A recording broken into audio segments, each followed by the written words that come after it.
pera ko. Boss. Ikaw na naman, nandito ka na Oh. naman. Ang saya ko ngayon, boss. Saya ako. Saya ka, bakit ka masaya? Oh.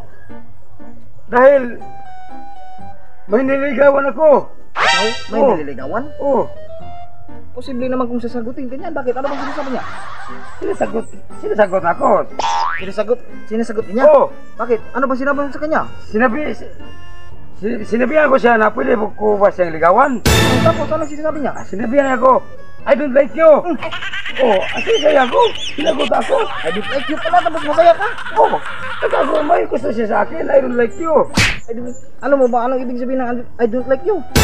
Ano ibig sabihin ng I don't like you? Ang ibig sabihin ng I don't like you, hindi ka niya gusto. Tapos ngayon, sobrang saya mo. Like you? I don't like you. Gusto. I don't like you. It means na hindi ka niya gusto. Oh. Ano Like ba you, yun? siyempre, ikaw yung sinasabihan niya. Hira Tapos ngayon, naman. sobrang saya mo, gunggong mo pala. Mas Hira ganito. mo yung babae yun. Yung saya mo, tapos hindi ka pala sinagot.